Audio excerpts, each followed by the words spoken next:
آج جو مجھے موضوع دیا گیا ہے اس کے لیے میں نے سورہ اعراف کی آیت نمبر 157 کا آخری ٹکڑا جو ہے وہ آپ کو سنایا ہے۔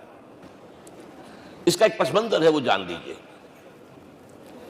آپ کو معلوم ہے کہ جب حضرت موسیٰ بنی اسرائیل کو لے کر مصر سے نکلے ہیں، اس کے بعد مرحلہ آیا کہ اللہ تعالیٰ نے حضرت موسیٰ کو کوہ طور پر طلب فرمایا تورات عطا کرنے کے لیے۔ ان کی غیر حاضری میں ایک فتنہ کھڑا ہوا اور کچھ لوگوں نے ایک بچڑا بنا کر اس کی پرستش شروع کر دی بنی اسرائیل میں سے، سامری کا بنایا ہوا بچڑا۔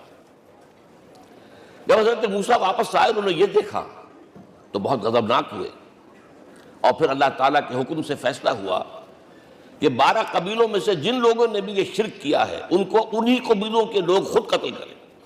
کئی ہزار اسرائیلی قتل ہوئے۔ یہ بہت بڑا یوں سمجھئے کہ پرج ہوا ہے اس قوم کے اندر۔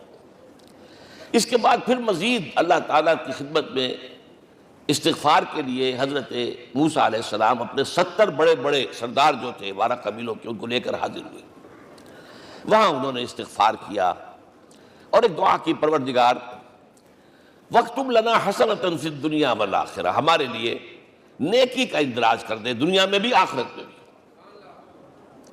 جواب ملا اللہ تعالیٰ کی طرف سے، دیکھو عذاب تو میں جس کو چاہوں گا دوں گا، اور ویسے میری رحمت ہر شے کے ساتھ موجود ہے، ہر شے کا وجود میری رحمت سے ہے، لیکن ایک میری خاص رحمت ہے جو میں لکھ رکھوں گا ان لوگوں کے لیے جو میرے نبی امی آخری رسول ان پر ایمان لائیں گے صلی اللہ علیہ وسلم۔ وہ جب آئیں گے اور وہ نیکی کا حکم دیں گے، بدی سے روکیں گے، پاکیزہ چیزوں کو حلال قرار دیں گے، ناپاک چیزوں کو حرام قرار دیں گے، نوع انسانی کے اوپر جو بوجھ تھے جو اس وقت ہوں گے ان کو اتاریں گے۔ وہ جب آئیں گے تو جو لوگ فَالَّذِينَ آمَنُوا بِهِ نمبر 1، وَعَزَّرُوهُ نمبر 2، وَنَصَرُوهُ نمبر 3، وَاتَّبَعُوا النُّورَ الَّذِي أُنزِلَ مَعَهُ أُولَٰئِكَ هُمُ الْمُفْلِحُونَ، جو لوگ ان پر ایمان لائیں گے، ان کی تعظیم اور توقیر کریں گے، ان کی مدد کریں گے، اور جو نور ان کے ساتھ نازل کیا جائے گا یعنی قرآن، اس کی پیروی کریں گے، وہ ہوں گے جو فلاح پانے والے ہوں گے، میری خصوصی رحمت سے حصہ ان کو ملے گا۔ اب یہاں پہلے تو دعا کر لیجئے، اللہم ربنا اجعلنا منہم، اے اللہ ہم سب کو ان میں شامل فرما دے جو تیرے نبی کے ساتھ تعلق کی ان 4 بنیادوں کی شرائط کو پورا کر سکے، تقاضوں کو پورا کر سکے۔ اب ذرا ان میں سے ایک ایک کو لیجئے۔ ایمان جانی پہچانی چیز ہے، ایمان جسے کہتے ہیں، اس کی تشریح میں جانے کی ضرورت نہیں، وقت بھی محدود ہے، لیکن ایک بات سمجھنے کی ہے بہت ضروری۔ ایمان کے 2 لیول ہیں۔ ایک قانونی ایمان ہے جس کی بنا پر ہم ایک دوسرے کو مسلمان سمجھتے ہیں، اس کا تعلق اقرار باللسان کے ساتھ ہے، زبان سے کہنا اشہد ان لا الہ الا اللہ وحدہ لا شریک لہ واشہد ان سیدنا و مولانا محمد عبدہ و رسولہ۔ وہ ہندو تھا، سکھ تھا، پارسی تھا، عیسائی تھا، یہ کلمہ کہے اور اسلام میں آ گیا۔ لیکن یہ زبانی کلامی ایمان جو ہے یہ انسان کی سیرت و کردار پر اثر انداز نہیں ہو سکتا۔ یہی وجہ ہے آج ہم دیکھ رہے ہیں مسلمان ہی جھوٹ بھی بول رہا ہے، مسلمان ہی بے ایمانی بھی کر رہا ہے، مسلمان ہی خیانت بھی کر رہا ہے، مسلمانوں کے لیڈر بلینز کی خیانت کر رہے ہیں۔ یہ کون ہے؟ سب مسلمان ہیں۔ وہ اس کی وجہ کیا ہے کہ ہم صرف قانونی مسلمان ہیں اور ہمارا ایمان قانونی ایمان ہے۔ اس کے لیے اسلام کا لفظ قرآن میں آیا ہے سورہ حجرات میں، قالت الاعراب آمنا قل لم تؤمنوا ولکن قولوا اسلمنا۔ اے نبی یہ بدو کہہ رہے ہیں ہم ایمان لے آئے، ان سے فرما دیجئے تم ہرگز ایمان نہیں لائے ہو، یوں کہو کہ ہم مسلمان ہو گئے ہیں۔ ولما يدخل الايمان في قلوبكم، ابھی تک ایمان تمہارے دلوں میں داخل نہیں ہوا۔ بہرحال اللہ کا شکر ہے اس نے ہمیں مسلمانوں میں پیدا کر دیا، ورنہ ہمیں سے کتنے ہوتے اگر کہیں اور پیدا ہو گئے ہوتے تو نعمت اسلام سے بھی ہم بہرہور ہو سکتے، کیا کہہ سکتے۔ اصل ایمان ہے جب وہ دل میں داخل ہو جائے، یقین بن جائے۔ اسی لیے بچپن میں یاد کیا ہوگا ایمان مجمل، آمنت باللہ کما ہوا باسمائہ وصفاتہ وقبلت جمیع احکامہ اقرار باللسان وتصدیق بالقلب۔ جب تصدیق بالقلب ہوگی تو اب اس کے تقاضے جو ہیں عملی پیدا ہوں گے۔ ان تقاضوں میں سے ایک میں 2 حدیثوں کے حوالے سے آپ کے سامنے رکھ رہا ہوں۔ پہلی حدیث حضرت عبداللہ بن عمرو بن العاص رضی اللہ تعالی عنہما سے مروی ہے، لا یؤمن احدکم حتی یکون ہواہ تبعا لما جئت بہ، دیکھو تم میں سے کوئی شخص مومن نہیں ہو سکتا جب تک کہ اس کی خواہش نفس تابع نہ ہو جائے اس شریعت کے، اس قانون کے، اس ہدایت کے جو میں لے کر آیا ہوں۔ اگر عملاً تابع نہیں ہوئے تو حقیقتاً مومن نہیں ہو۔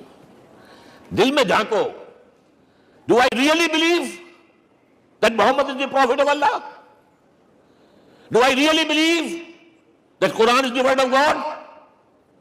کبھی جھانکیے گا اندر، جواب ملے گا صحیح آپ کو۔ کیا کنوکشن ہے؟ کنوکشن ہو اور پھر حضور کی پیروی نہ ہو، حضور کے احکام کی پابندی نہ ہو، اللہ کے قوانین کی پابندی نہ ہو، کیسے ممکن ہے؟ حضور تو فرماتے ہیں صلی اللہ علیہ وسلم، ایک ایسی بد اخلاقی اور کج خلقی پر صرف اسے کوئی گناہ کبیرہ بھی نہیں کہیں گے۔ فرمایا ایک مرتبہ واللہ لا یؤمن، واللہ لا یؤمن، واللہ لا یؤمن، خدا کی قسم فلاں شخص مومن نہیں ہے، خدا کی قسم فلاں شخص مومن نہیں ہے، خدا کی قسم فلاں شخص مومن نہیں ہے۔ صحابہ کانپ گئے، کون بدبخت ہے جس کے بارے میں فرمایا جا رہا؟ پوچھا گیا من یا رسول اللہ؟ جواب سنیے اور اپنے غریب حالوں میں جھانکیے۔ وہ شخص الذی لا یامن جارہ بوائقہ، وہ شخص جس کی شرارتوں کی وجہ سے اس کا پڑوسی چین میں نہیں ہے، امن میں نہیں ہے، وہ مومن نہیں ہے، خدا کی قسم نہیں ہے، خدا کی قسم نہیں۔ کیسے علیحدہ کر لیں گے اس ایمان کو اعمال سے اور ایمان کو اخلاق سے؟ آگے چلیے، وہ جو حدیث حضرت ابو ہریرہ سے، اور یہ متفق علیہ، صرف بخاری کی نہیں ہے، بخاری جمع مسلم، لا یؤمن احدکم حتی اکون احب الیہ من والدہ وولدہ والناس اجمعین، تم میں سے کوئی شخص مومن نہیں ہو سکتا جب تک کہ میں اسے محبوب تر نہ ہو جاؤں، اپنے باپ سے بھی، اپنے بیٹے سے بھی، اور تمام انسانوں سے۔ جھانک لیجئے دل میں، صورتحال یہ ہے یا نہیں ہے؟ کیوں محبوب ہو جائیں؟ اس لیے کہ آپ کے ذریعے ہدایت ملی ہے، آپ کے ذریعے ہم اللہ سے جڑے ہیں، اور آپ کو معلوم ہے دنیا میں کوئی شاہ ہدایت نہیں، نعمت نہیں ہے جب تک کہ نعمت ہدایت نہ ہو۔ اگر صحت اچھی ہے، ہدایت نہیں ہے تو بدماشیاں کریں گے، کیا کریں گے؟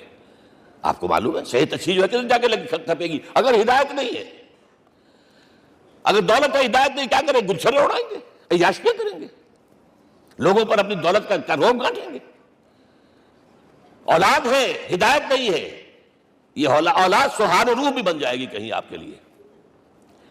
کوئی شے نعمت نہیں ہے جب تک کہ نعمت ہدایت نہ ہو، اور ہدایت ہمیں ملی محمد رسول اللہ صلی اللہ علیہ وسلم کے ذریعے۔ تو آپ سے بڑھ کر محبوب کون ہوگا؟ اس کے ضمن میں ایک بڑا پیارا واقعہ آتا ہے۔ حضرت عمر سے پوچھتے ہیں حضور ایک مرتبہ، عمر تمہیں مجھ سے کتنی محبت ہے؟ اندازہ کیجئے کہ اس قدر اپنائیت کسی سے ہوتی ہے تب یہ سوال ہوتا ہے، عمر تمہیں مجھ سے کتنی محبت ہے؟ عرض کیا حضور مجھے آپ دنیا کے ہر انسان سے زیادہ محبوب ہیں۔ فرمایا اور اپنی جان سے؟ ذرا سا توقف کیا، دل میں جھانکا، ہاں حضور اب میں یہ بھی کہتا ہوں کہ میری جان سے بھی زیادہ عزیز ہے مجھے۔